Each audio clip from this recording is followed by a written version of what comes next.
Welcome to the Talent Show. How y'all doing? How y'all living? So good to see you for what is already the fourth episode of season number 5. Thank you guys for joining us. So happy to be a part of your week, your day, whatever it is, your weekend. I'm grateful for every opportunity. Like I've said that so far a lot, and this is the 5th year of doing this. So every opportunity I get to do this is kind of even more special than the previous years, if that makes sense. Thank you guys. I'm going to continue saying that throughout the whole season. So thank you guys for your support and love. Without me yapping too much, let's introduce our guest for today's episode, Mr. Tyler Buckner. Woo! T man, first of all, thank you for joining me. And how's life treating you right now, man? It's such an honor to be here. You know, when you first hit me up, I was a little bit, which I guess shocked, surprised because this only my I don't know 7th or 8th month here, and so I was kind of thrown off a little bit. But yeah, I'm excited to be here for sure.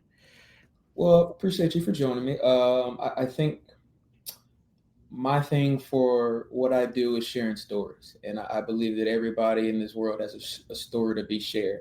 So it was like 5 years ago, which is insane to say, but 5 years ago when I started, that was the goal, was to share stories of people that may not have had the opportunity to really share those stories. You know, over time, I've done some people that have had stories that have been shared, but over this time, I've also had people that have not been able to do that. So I love hearing that. So I'm grateful to have you on, man. This is epic for me, and every single episode for season 5 is epic. So I'm glad you're here with me. And really quick, Tyler, for people watching or listening that may not know a lot about you, just give them a brief introduction about yourself, where you're from, what you're doing right now in your life, and just some things you've been able to do across your lifetime to get you where you are today.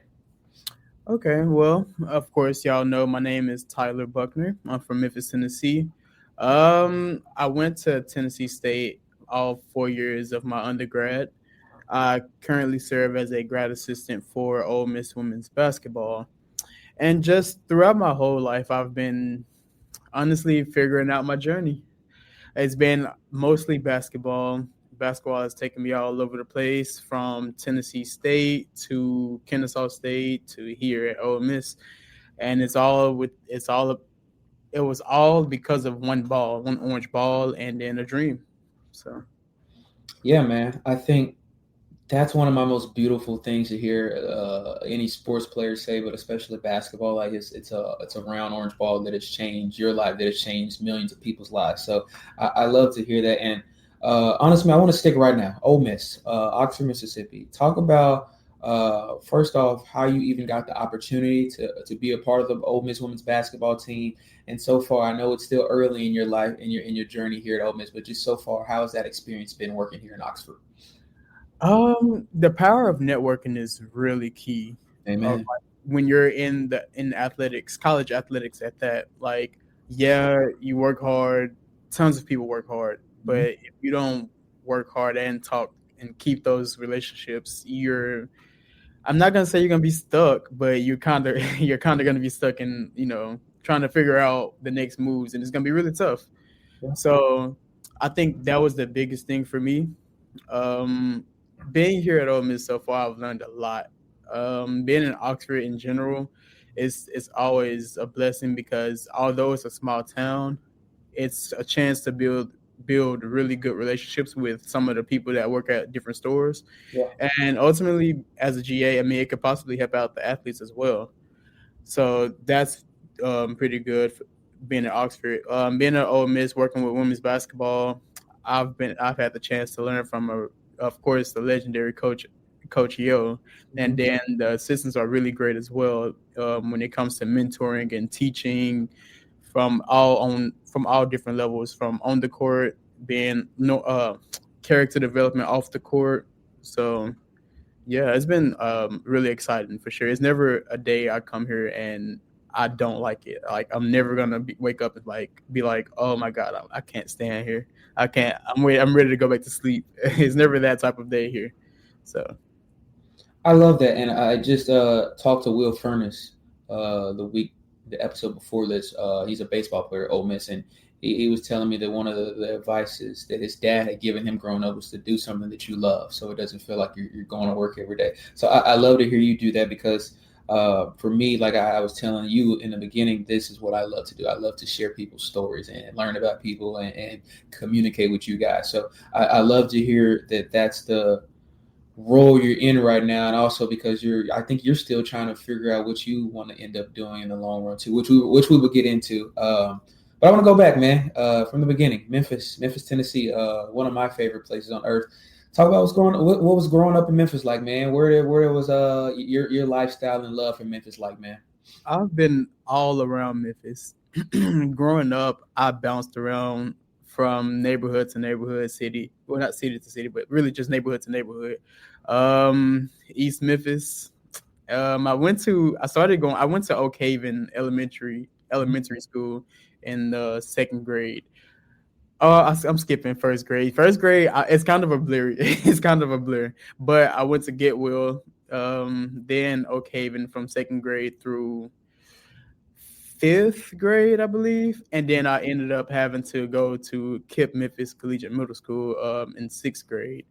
From sixth to really half of seventh grade. Seventh grade, we ended up moving, so I ended up transferring to a school in the suburbs. We call it Cordova, Tennessee.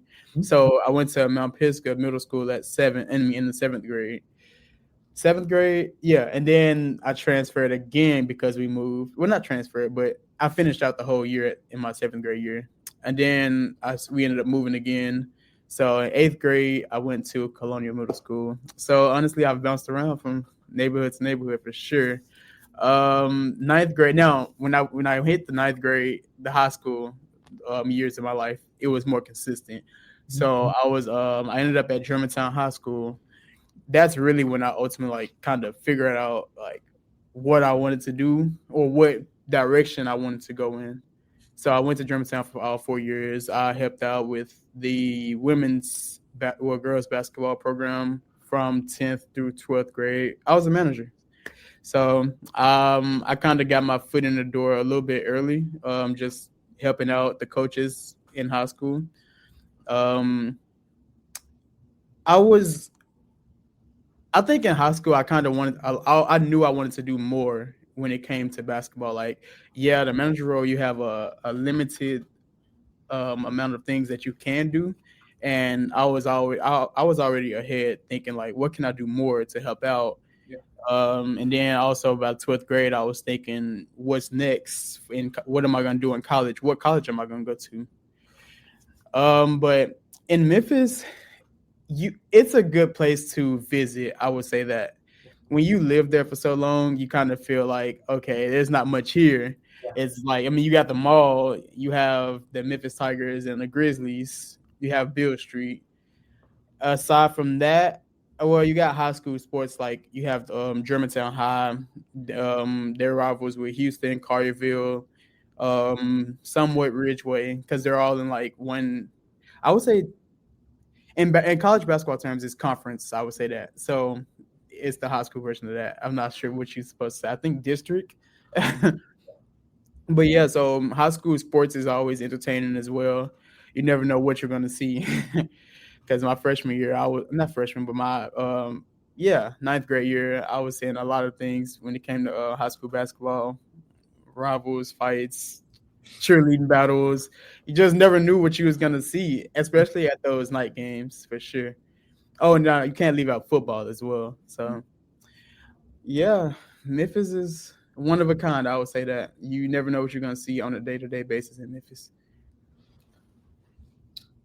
I want to ask you, okay? Think someone is watching. They've never been to Memphis before.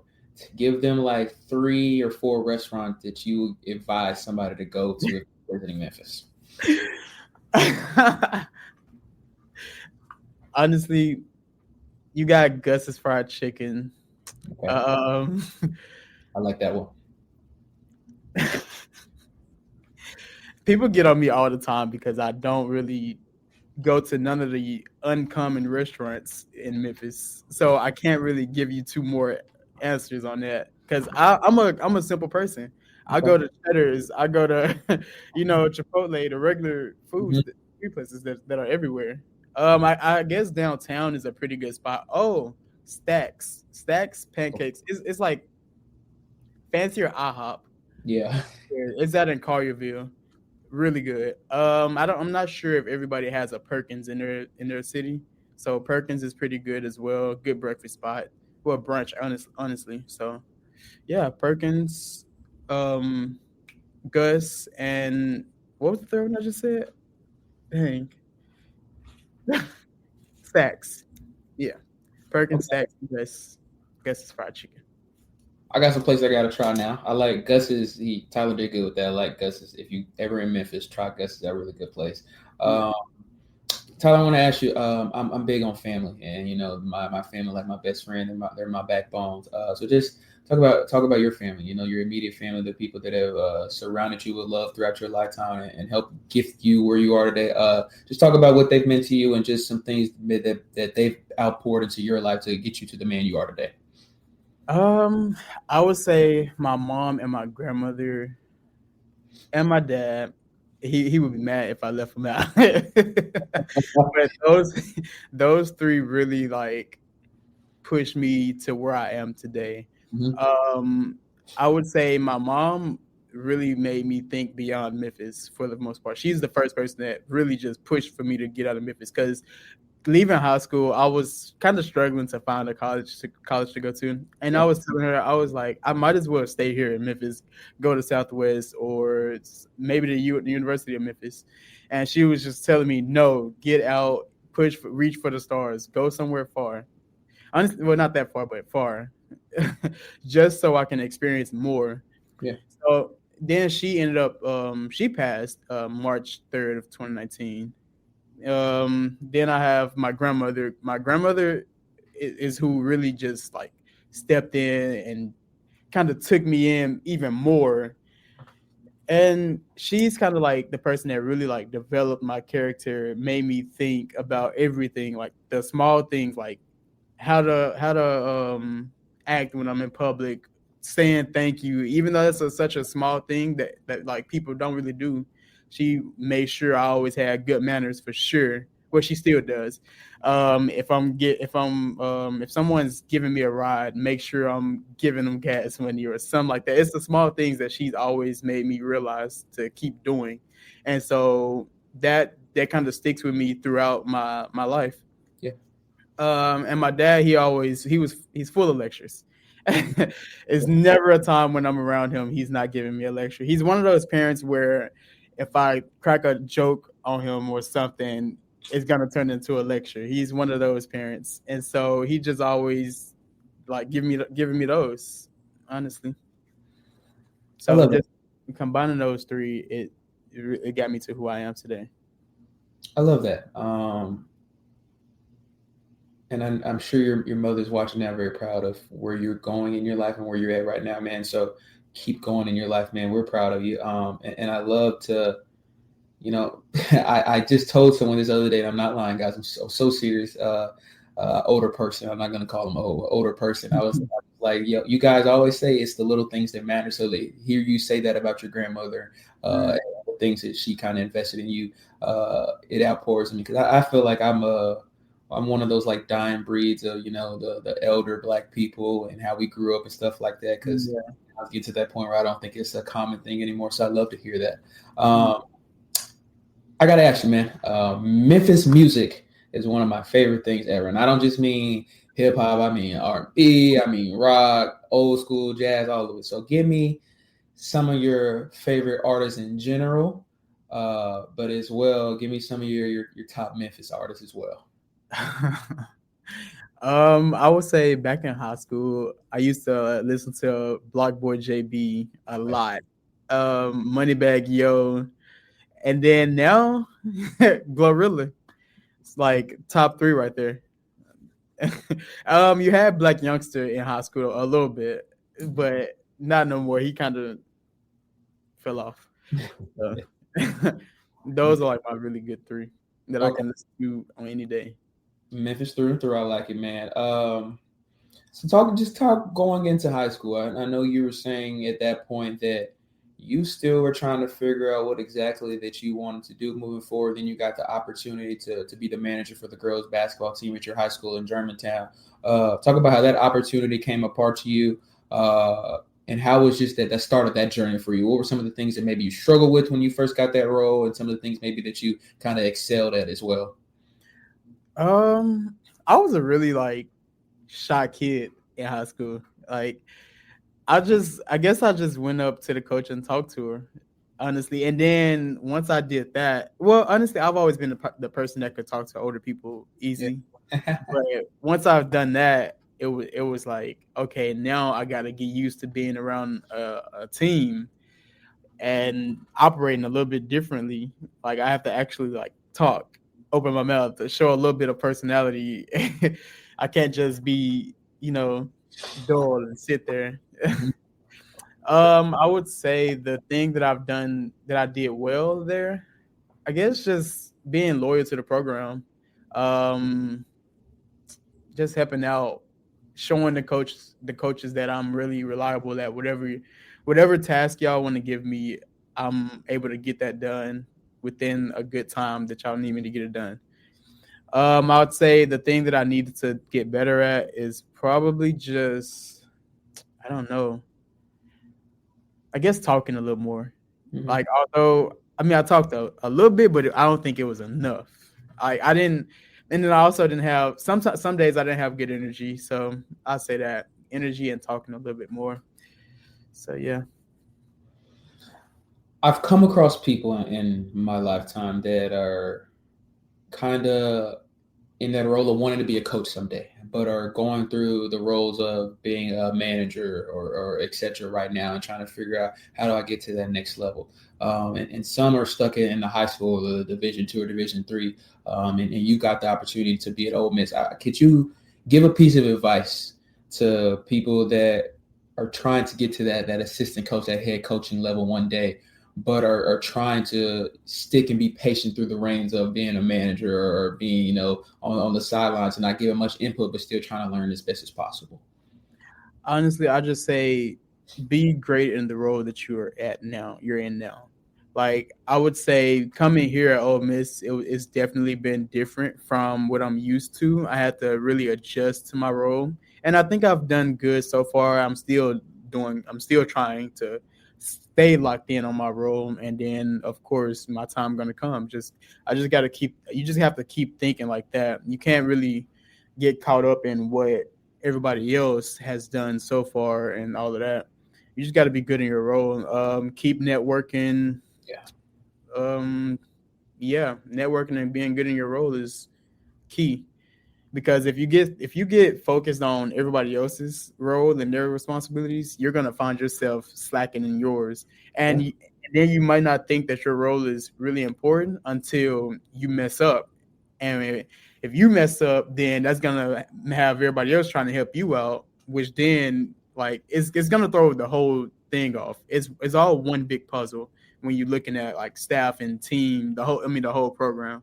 So if you're able to be good in your role, you might one day find yourself being promoted a little bit faster than you think.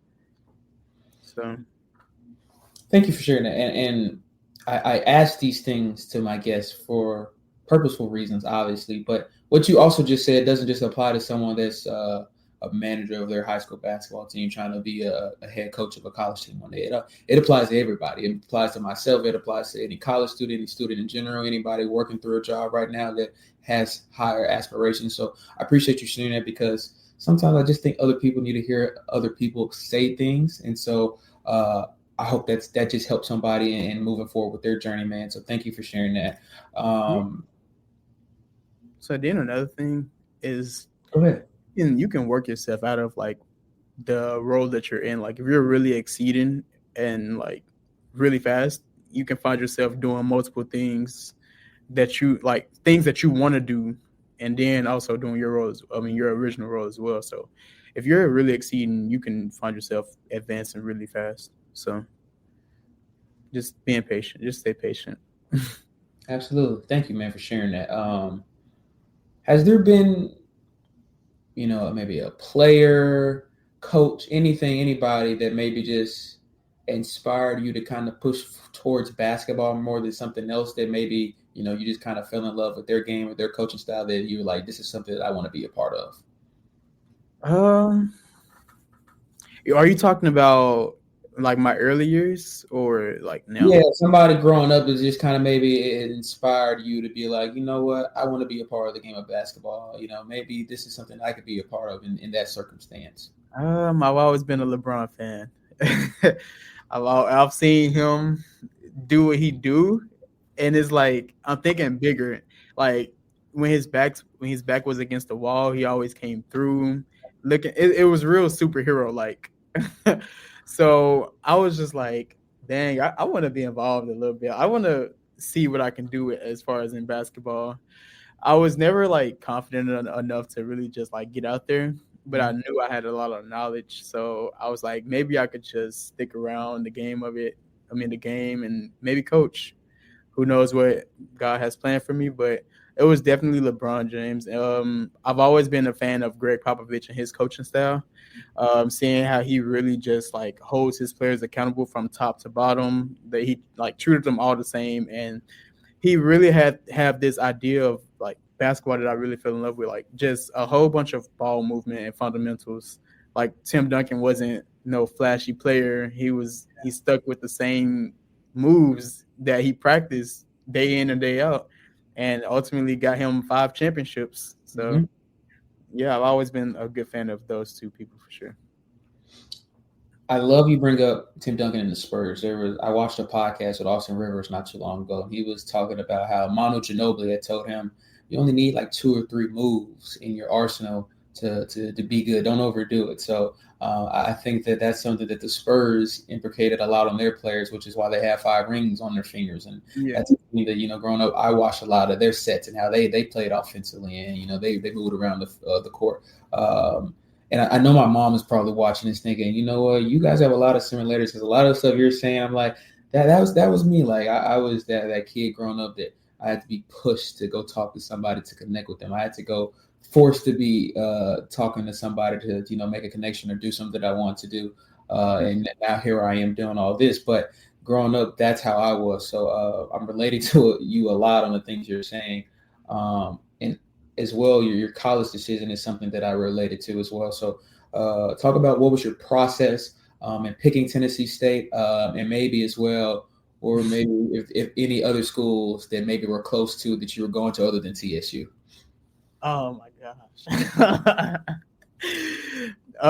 So before I was gonna go to Lane College, I was Mm-hmm. okay. My GPA wasn't the best in high school. Um, and so I was kind of trying to find. Oh, I forgot ACT.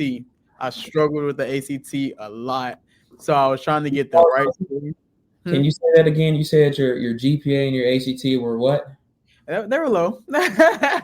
um, my And ACT I was asked you to pause, and I'm sorry to interrupt you again, but that's for anybody uh, young watching this right now, thinking I don't have a good GPA, I don't have a high ACT, I can't get to where I want in life. That's not true. I had a horrible ACT myself. I would tell you that wholeheartedly, and I'm still being blessed by God every day. So I love that you were honest about that, Tyler, and shared that because you have the guide in your hands. If you can just move forward and stay patient, you'll be fine. Okay, go ahead, Tyler.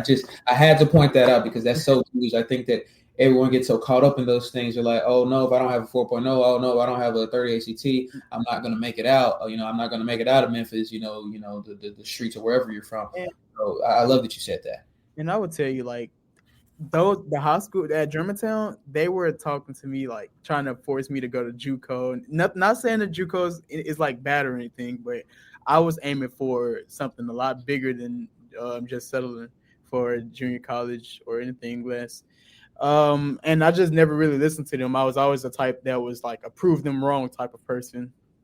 So yeah, I was struggling to find a college, and ultimately I got the right score on the ACT, so that got me into the doors of more than just Lane College. I ended up choosing Tennessee State based off it was a little bit closer to home, wasn't too far.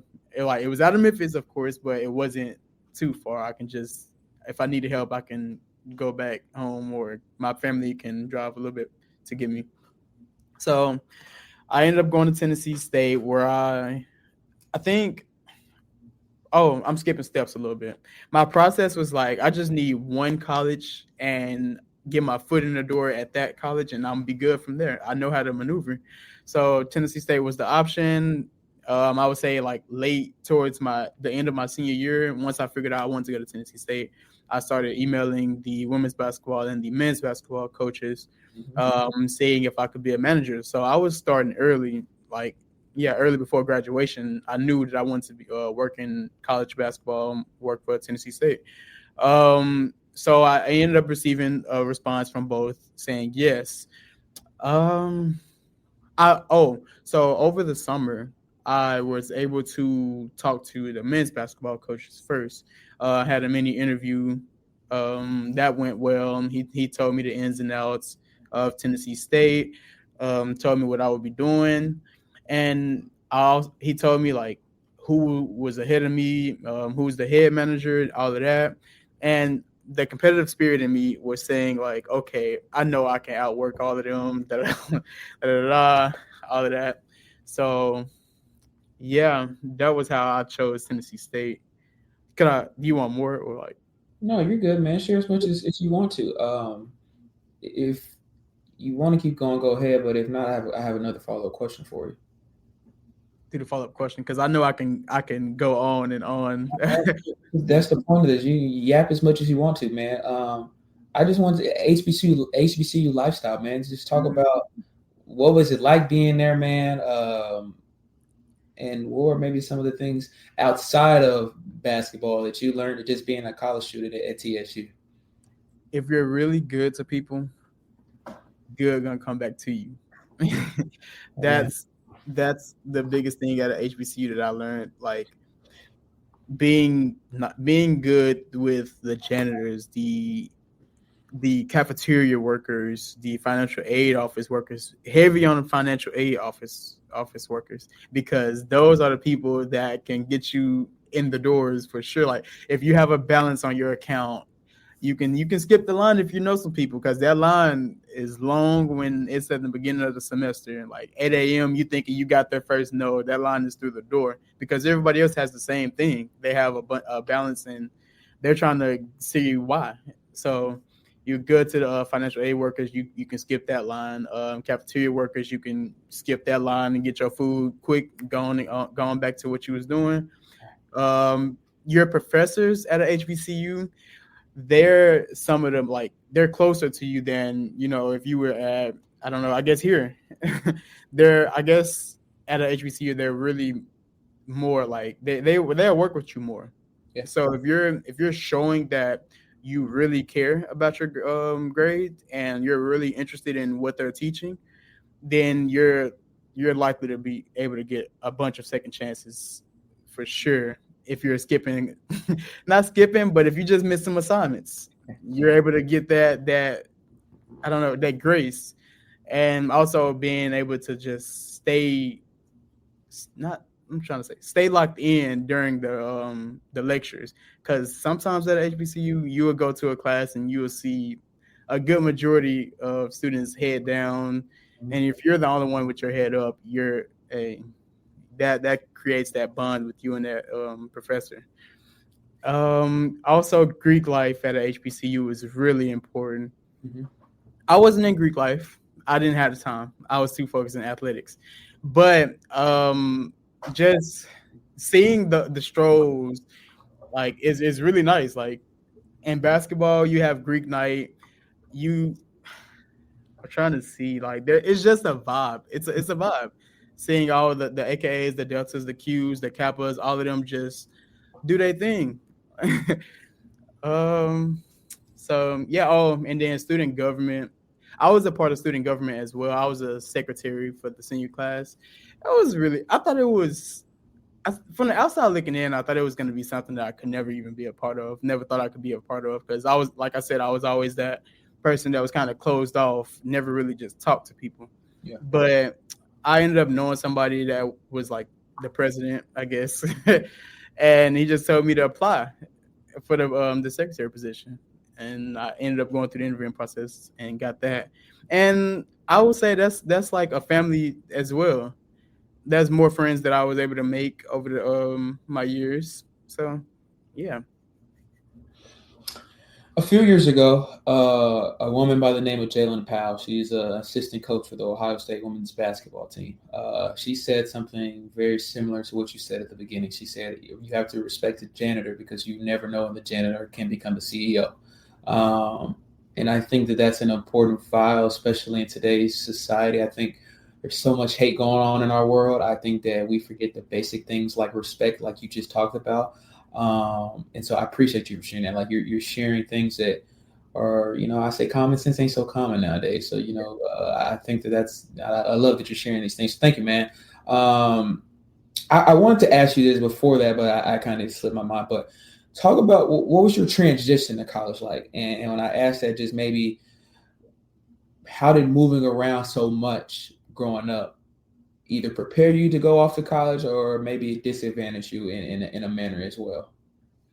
Um, I would say it helped me, like moving around helped me Mhm. because once I was able to really just stick around my like one school consistently, I was able to like really be great at what I was trying to do.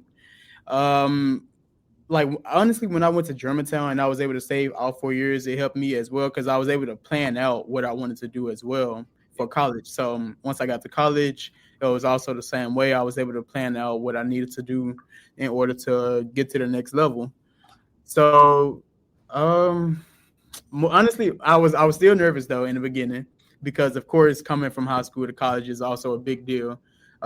You when you were in high school, you had those teachers that was kind of preparing you and telling you like, in college it's a whole lot different. That was kind of scaring me a little bit.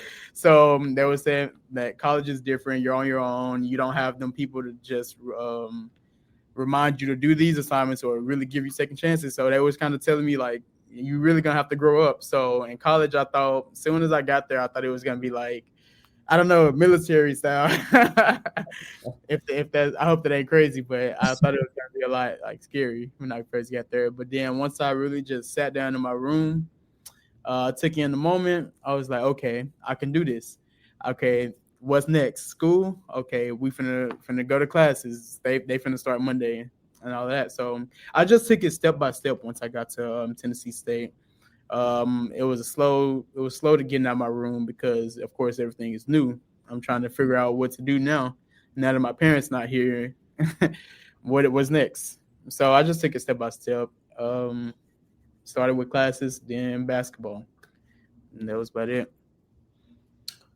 Was there any major differences in terms of you now being at Tennessee State and working for the men's basketball side in comparison to you in high school working with the girls? Is there any like major differences in between the roles that you had in terms of working for the men's and women's side of the game?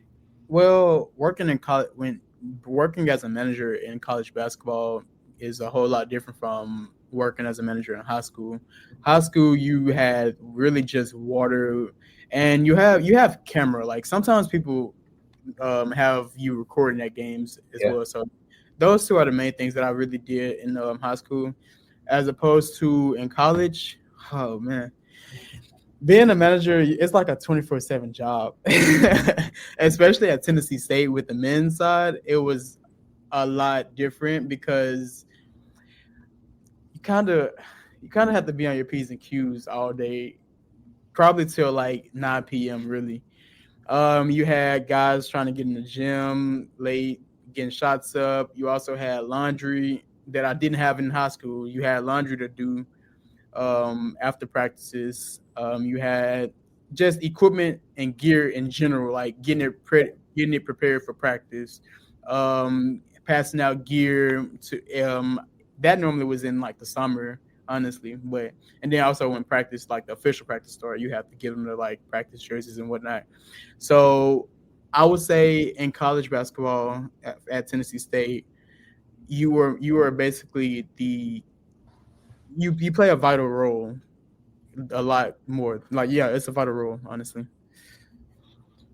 What are some of your hobbies outside of what you do in your job? What do you do outside of basketball to keep you who you are as a person, man? Like, what do you do to have fun? Play 2K. I love video games. The PS5 is my life, honestly, outside. And then I also, of course, hanging out with my friends, but the most consistent thing is the PlayStation 5 for me, playing 2K, NCAA now, Call of Duty, what else? Madden sometimes. So whenever I get the chance, whenever I get a day off, or just if I'm out the office a little bit early, I'm able to go get on the game with my friends. We talk a lot of mess to each other. I mean, it's kind of a rivalry every time we get on. So it's that for sure. Playing the game keeps me sane. It balances out my life for Now, sure. the real question is, what's your favorite 2K of all time? Oh, uh, I don't have a favorite, but I Okay. will say I'm not a fan of 25 right now, or 20. Well, I don't think any. I'm 25 for sure because that shot meter kills me every time. Like I'm not used to not being able to shoot. Now I gotta be a defender and drive to the rim. Now I'm normally the person that's just catching and shooting. I'm not. I don't know. I'm not a fan of that, but I was really good with 20 for sure. That's like I guess that was the best for me. Sure, man. Ronnie, if you're watching this, you fix your game. No, seriously, I'm not joking either. It's been a long time, man. Um, Moving forward to Kennesaw State, man. Again, just talk about how that opportunity came apart to you. And what was that experience like, man? Kind of your first kind of in that role of official job now, and not being a part of school. But what was that role like for you, at Kennesaw State? Well, at Kennesaw, I was a grad assistant. I would say how I got that role was just simply networking. So the assistant that's there now, she was with Tennessee State's women's basketball program. So we kind of just seen each other day in and day out, like passing by, saying, "Hey, how you doing?" All of that, supporting one another's teams. Because like at Tennessee State, we had the schedule, or like in conference play, the women's play ahead of our men's team. So yeah, so we've always just passed through each other and passed through and waved and whatnot. So she's seen me work. She's seen my work ethic. And once she got the job at Kennesaw, I was also trying to transition into my next role, ahead of just being a manager, like just moving up into a GA spot. So I kind of just hit her up and asked if it was a grad assistant role available. And then she told me, yeah, and send in my resume. And the rest was history. I went on and got the interview process. Honestly, it was a couple of schools, but that was the school that I, of course, had the success with. Yeah, once the interview process was done, I got it. I got it, and that was that. Now, my time at Kennesaw State, it was short. It was only one season, Hmm? but my role was really video, clipping up practices, putting it on the coach's computer, player personnel. So that's in the scouting area of basketball. Assistant in player development, whatever. Really any positions of the team. So just player development in general, and of course helping out the managers whenever they needed it. Just being that person that they go to instead of just the director of operations. So, You can do practice or a game day for this question, but I want you. Could you give people watching like a breakdown of a practice or a game day for you here at Ole Miss? So, like, if you have a certain practice time you want to talk about, or a certain game time, like, give a breakdown of what time you get up, what time you get to this place, what you have to do between those times, like what time you get home. Like, give me a breakdown of what a practice or game day would look like for you. I'm gonna say practice because game day is kind of like it's a little different. It varies, but a typical practice, honestly, day in and day out, I typically try to get up here around about 8:30, 9. I guess the regular time is 9. That's what time everybody come in. So before I get there, I have to get my breakfast. I have to get a little sausage and biscuit and a little energy drink to keep me going. So I get to the office around 8, 9. I get started on whatever task I had to do from the previous day if I didn't finish. I'm typically clipping up like opponents' games, their most recent games. Depends on who we got, but I'm typically clipping up their games, breaking it down, and that means just labeling what offense they run, what defense they're in, the results of their plays, and all of that. Then giving it to the coaches when they need it. So doing that, and then so around about 12, 1 ish, I'll probably get lunch, and then practice starts at 1:30. So my role, I am up top when it comes to practices. I'm recording and clipping whatever drills we're doing. I'm labeling that drill on like as far as practice. I'm labeling that. Each one is different, of course, but just labeling. And after practices, I'm giving it to our assistant, and then they pass it on to the head coach. Um, I'm skipping a little bit. I would say around about 10, 11 ish. You never know what player is going to come in and try to shoot. It's a little bit different. So I'm always on the lookout for a player that's trying to get in the gym and shoot. I'm rebounding, whatever. So yeah, that's that. After practice, there's always players trying to shoot again. So I'm rebounding, doing whatever. Sometimes I'm giving rides to players, certain players if they need it. Typically, honestly, it'd be the freshman that really needs rides because they're new, and not every freshman is gonna start out with their own car. So that's typically the practice day for sure. I don't want to jump the gun too far with this question, but and because I know you're just at Ole Miss, you're not even full your first full year. But if you have one, essentially, what is your end goal? Like, what is the highest prosperity for you in terms of your career and what you want to be one day? So I'm figuring it out. But it's ultimately a head coach. But I think since I've been here at Ole Miss, I kind of like one area, which is scouting and player development.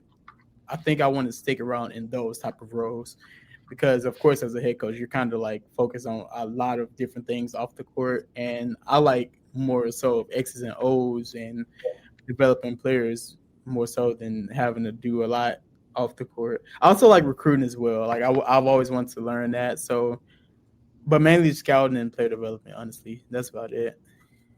Okay, I like that, man. So, Um, on those two, head coaching and scouting.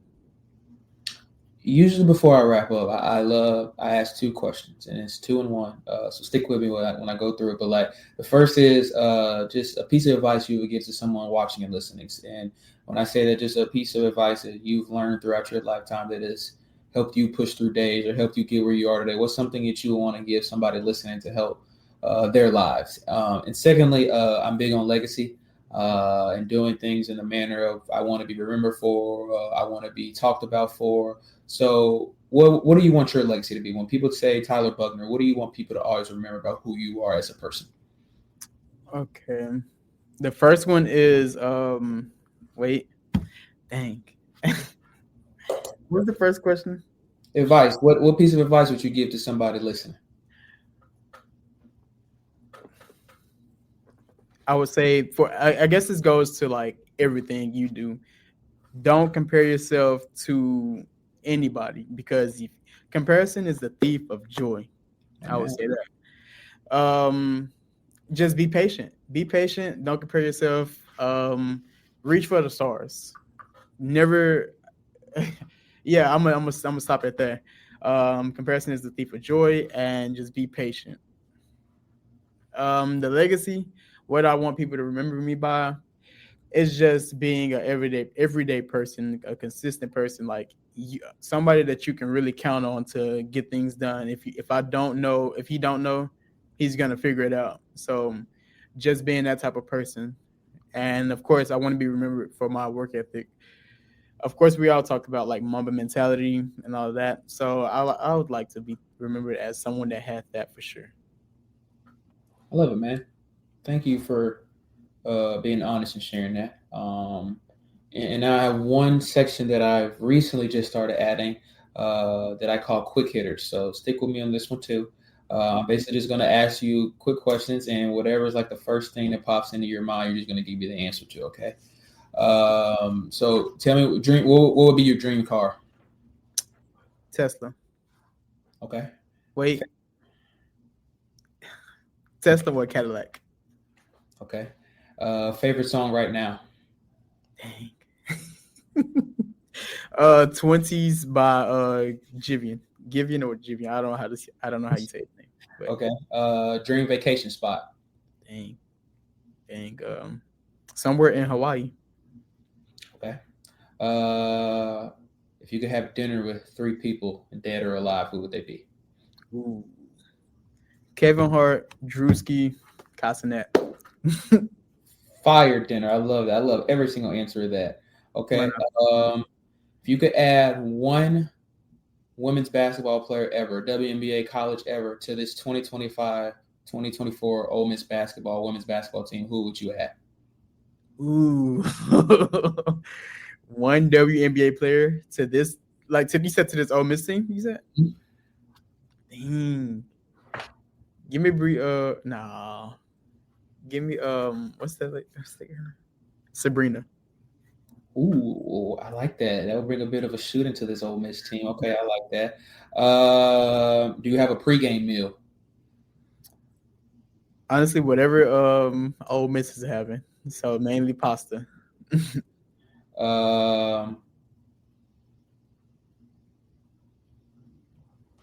you could see one person join me on the show, who would it be? If I could see one person, what do you mean? Like, who's one person that you would like to see join me on the show and have a conversation with? How many Ole Miss players have you done? Not enough, my friend. Not enough. I want to go 2 off the top of my head. Yeah, 2. They must have been like the seniors, one of the seniors, or 2 of the seniors. They're both graduated and gone now, so nobody on this current. We would love to have a few. Hashtag KKD, hashtag Maddie, hashtag Toddy, all my seniors. Me as well. I've been seeing you reposting them lately. So, you can do a little bit. You can do I don't know, Sarah. Hashtag freshman of the year. We gonna our time is coming. We're gonna work on all that. Okay, so y'all heard Tyler just spoke that into existence. So hopefully y'all see throughout either season 5 or moving forward some of my Ole Miss women's basketball players joining me on the show. So y'all can blame Tyler for that. No, I'm just messing. Thank you, man. I know I'm rambling a little bit, but I just want to say thank you for joining me. It was a pleasure to talk to you, laugh with you a little bit, get to know you better. I enjoyed this a lot. I really did. I hope that you enjoyed it. And if you have anything, just go ahead, man. I would like to say I like your grind for sure. I was very intrigued in the introduction to season 5. I think that's what it was. Yeah, it was very comical for sure. What is your end goal? Like, I know you asked me, but what is yours? Oh man, I think in the 5 years of me doing this, I've only been asked a question from my guests like that maybe once. Shout out to Gary Burton. Man, you know what? I'm still trying to figure that out myself, man. I do so much. I don't know how to sit down, and I don't know how to focus my energy on one specific thing. I think in terms of maybe end goal for this, man. I don't. I something like the Pat McAfee show, the Dan Patrick show, something like that. Just building this, having maybe in-person things going on soon, which is coming, by the way. And just having maybe a buddy or 2 on with me and just doing a show, interviewing people from all walks of life as well, having fun, going to live sporting events and talking to coaches and athletes before and after games, stuff like that. So I'd probably say that would be my end goal for what this show is. I think that's what I'm investing in. I did more people outside of just specific in sports in the 4th season, and I'm continuing that now. I think that sports is my expertise, but there's also, like I said at the beginning, stories from every person on this earth. And I think I just have a job in displaying those stories. So I think that would be my end goal in terms of this. This is my love. And so I'm trying to settle down in terms of everything else that I do, but I do love a lot of things, so I put too much on my plate sometimes. But that would probably be my end goal. I have a couple of similar friends that are trying to get into the media world. I mean, the sports media world that you're in. What advice would you give to them when you're starting? Like, I know it started off a little rocky, but let's talk about like how you kept going. Like, what kept you going? I think it's what kept me going is you having the right purpose. I tell people I just had a buddy that's at Notre Dame, and he called me saying that I'm starting my own podcast. What advice would you give me? Blah blah blah. We talked about a good hour. Purpose. I tell people my name is on this, but it's not about me at all. And when I first started, I started doing COVID. I wasn't doing anything, so I was trying to give myself the opportunity to be productive during, just being in the house 24/7. And initially it was going to be like a sports talk show where I was just coming on. The Eagles beat the Chiefs in the Super Bowl, Jalen Hurts, blah, blah, blah. But, digging deeper, I was like, is that really what God has put me on earth for? Blah, blah, blah. And, I've been grateful to have this and gain connections and talk about Ole Miss sports and other sports on other shows. But that's not my main purpose on here. So purpose is what it is. I wanted to come on, have people in the sports world share their stories, their wisdom, their advice, and lab and have meaningful conversations. And that's what I've been able to do. I tell people also be patient. I didn't start seeing real growth until this past 4th season. So I was 4 years in, and there were things that I was like, what can I do better? Why is this not growing? Why is this not seeing the light like other things are? So purpose and be patient. None of this has happened overnight. I don't look at anything that I do. I'm my biggest critic. So I don't look at anything I do as super extraordinary. Like you were saying in the beginning, like you were like just shocked that I asked you. I'm like, man, I love to hear that. But at the same time, man, I'm just me, man. And I think that God has blessed me to do what I've been able to do. And I'll say one third thing as well. You talked about it so much, but connections. My mom instilled that in me at a young age. She always would say, it's not about what you know, it's about who you know. And she would literally push me to go talk to people. And there were times I was so young, I would cry because I'm like, I don't want to talk to them. And it helped me develop to where I am today. And by simple conversation, like you said, for people that don't know this, I just DM Tyler, and this is our first conversation, this on camera right now. I won't say all of my guests have been like that over the 5 years, but a good portion of them have, whether it's a simple DM, meeting them in person for the first time. That's how a lot of these guests have been on, and those connections that I've just built, I've continued to keep, and it's allowed me to, through them, meet other people as well. So purpose, patience, and connections. I think those are probably the 3 biggest things I will tell somebody that is trying to do something in this sports media world in general. So those would be probably the 3 biggest things I would tell somebody. Okay, that's dope. I believe that's all I had as well. Well, I appreciate you, man. Thank you so much for joining me. Thank you guys for tuning in. This was so fun. Like I don't joke when I say that this is fun for me. Like having conversations. I'm an introvert, but like talking to people and hearing their stories is incredible for me. So thank you guys for tuning in. If you are not subscribed to our YouTube channel, please press that subscribe button, give this video a like, and leave a comment as well. Just give us your thoughts about what we talked about, some things that I can improve on as well. So thank you guys for your love and support. Make sure you keep tuning in to the 5th season of The Dalen Show. Thank you guys again. And thank you, Tyler, for your much love and grace to that, man. Anytime. God bless y'all.